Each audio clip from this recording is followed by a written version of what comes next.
I'm Alex Dehgan, CEO and co-founder of Conservation X Labs. It's an honor to be in Peru with the top leaders, creative thinkers, scientists, innovators together. And this is going to be an extraordinary 2 days. So how did I get here? How did we get here? In May of 2018, we would host a big think, an intersection of water and biodiversity, trying to understand the problems at that intersection. My friend Luis Fernandez of Cincia made a strong case for the problem that I was unfamiliar with, artisanal scale mining. So in June of 2019, I traveled to Peru to meet up with Luis, who would take me to a place called La Pampa in the heart of the Peruvian Amazon. When you imagine the Amazon, you imagine endless forests. You imagine scenes like this.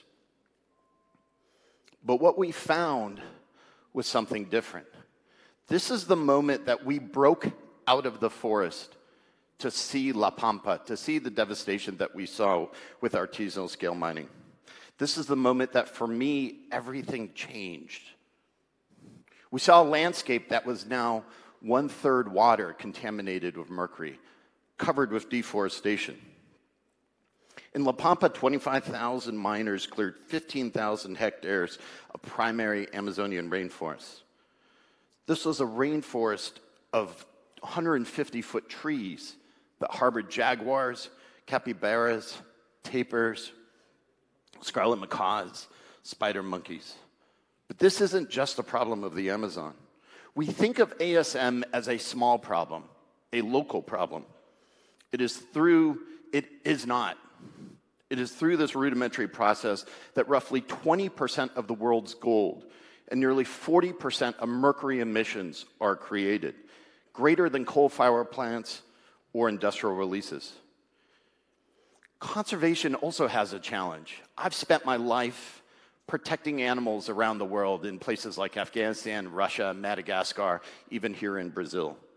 And we ask those who are closest to the problem, who can least afford the risk of who can least bear the cost of solving that problem, to bear the greatest costs of addressing it.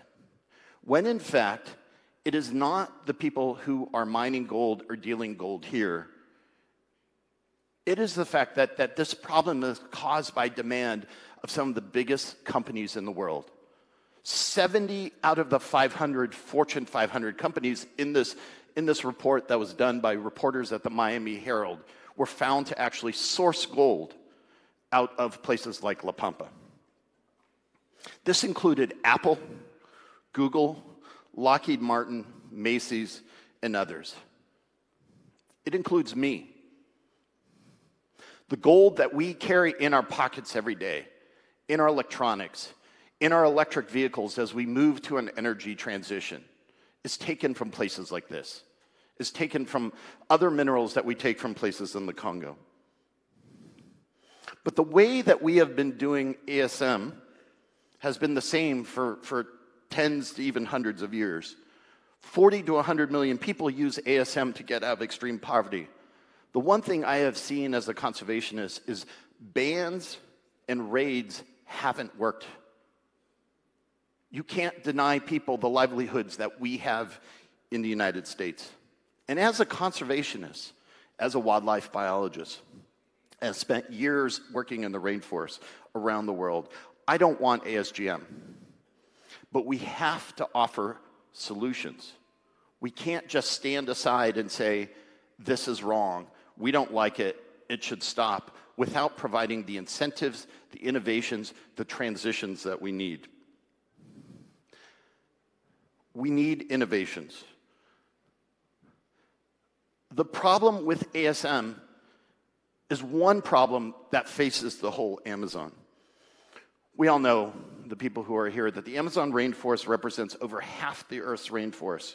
It is the largest and most biodiverse region of tropical rainforest in the world, and it is under threat. It also contains 9 countries, 3,300 recognized indigenous tribes, and it faces a loss of 7,000 square kilometers every year. The challenge we have is we need to change the economies themselves from economies of the past, from economies of degradation, economies of extraction, to the economies, modern economies of the future. And that takes not just the people in the West, not just the people in the Amazon, but all of us working together to do that, to create new incentives that move away against such instructions, that work with the companies to transform the entire systems around things like ASM. We've set up this challenge to help us do that. And you're going to see incredible innovations at the Innovation Exchange that allow us to prevent some of the harm, to prevent some illegal activity, to change the supply chains and the traceabilities, to stop the activities and transform the process and formalize the processes that we have. Ultimately, innovation happens at boundaries. It happens at boundaries of disciplines. It happens at boundaries of cultures and of environments. And that's what we tried to do at Conservation X Labs. Let me turn it over to Paul. This is exactly why we started Conservation X Labs. As Alex noted, these problems are massive, they're growing, they are seemingly intractable very often. But while the problems may be growing exponentially, our solutions really haven't been to date. So what we believe is we need a bold new vision. As Alex noted, a vision of solutions that can envision a new economy, one based on sustainability, one based on biology, one based on communities that are present there. This is why we founded Conservation X Labs, with a vision to end the 6th mass extinction, to do something that no one may have even imagined possible within our lifetimes. But we believe we can do this in part because humans are at the source, the cause of some of these massive challenges, and just because of that, we also have the means to solve them. We have the intelligence, we have the technology, we have the skills. Do we have the will?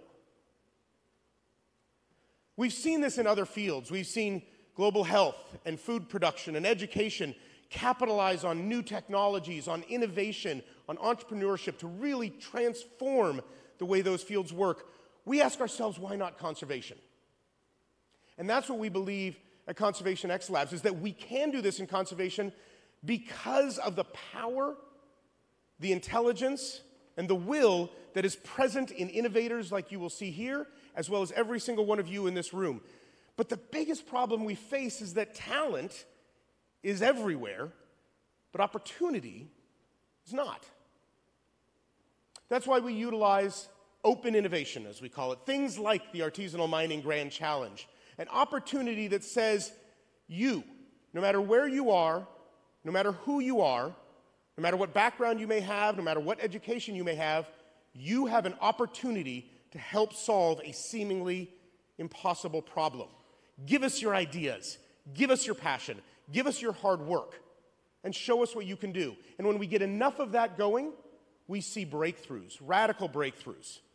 Some that you are going to see here over the next couple of days that I think are going to be transforming not only the mining sector here in Peru and the Amazon, but transforming the way we perceive these problems. We launched the Artisanal Mining Grand Challenge for the Amazon with this belief in mind, and we are so excited to share with you the proof of that belief over the next couple of days. Some of these innovations are really remarkable, but as Alex just noted, they're only a part of the story. Every one of you here today is another part of this story. This is a community. We, together, form the solutions of transforming not just one sector, but beginning the transformation into the economies of the future that Alex just spoke of. So thank you for being here. Thank you so much for being a part of the solution. Muchas gracias a todos. Let's have a great couple of days. Gracias.